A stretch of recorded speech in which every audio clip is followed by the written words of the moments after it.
You're watching WTV News, live on Wartburg Television. From the Grant Price Studio. Breaking news, local coverage, and sports. This is WTV News. Welcome to your WTV News Update. I'm Nicole Lyons. Student Life needs help identifying students, organization advisors, and organizations whose commitment to leadership and/or service deserves to be recognized.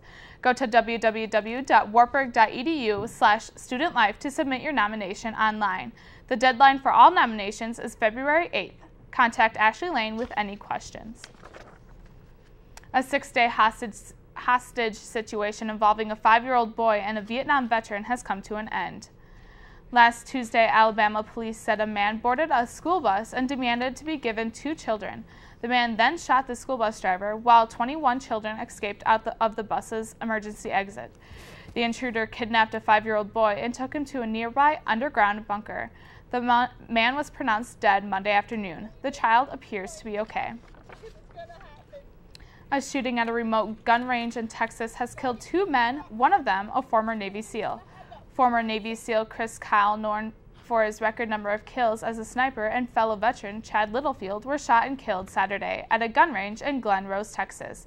Police say Eddie Ray Ruth took Kyle's pickup truck and drove to his sister's house. It was there, they say, Ruth admitted to his sister that he shot Kyle and Littlefield. Ruth's sister called police. A neighbor describes the scene. They had like 4 shotguns on him, I believe. Next thing I know, a little time passes, he starts up the truck, and then all of a sudden, he rushes down the road, and they all take off after him. Decision led by Defense Secretary Leon Panetta, U.S. military's top generals voted unanimously to allow women to serve in active combat.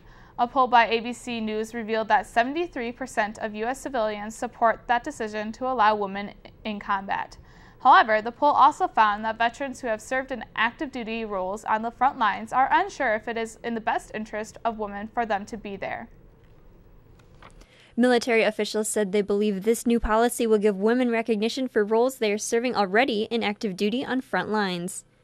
Those officials say front lines are not easily defined, which has allowed some women to already be serving in hostile situations in the Middle East. Dr. Penny Peer teaches gender equality classes at Wartburg and says the change in policy is a big step for women. This ends up being more of a formality than an actual reality. I think that we've had instances over the past 15 years in terms of our combat, especially in the Middle East, where women are serving in roles which inherently put them in active combat. Wartburg student and Sergeant Brian Loonsfoot served in the Marine Corps for 5 years, including 13 months in both Iraq and Afghanistan. I think it's funny that the government has chosen to uplift that ban now when supposedly President Obama is about to pull our troops out from the Middle East. He says the physical demands required of being in active combat are more difficult for women because of their physical build and biology.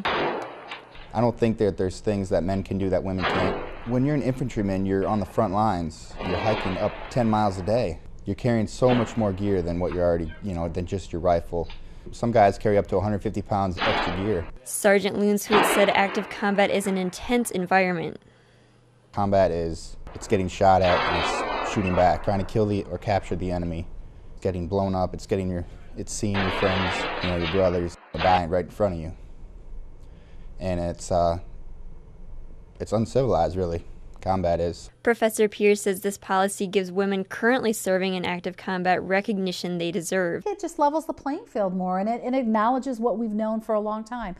Reporting for WTV News, I'm Jacqueline Schutte. Professor Pierce does agree that women and men have different needs and cannot be treated the same.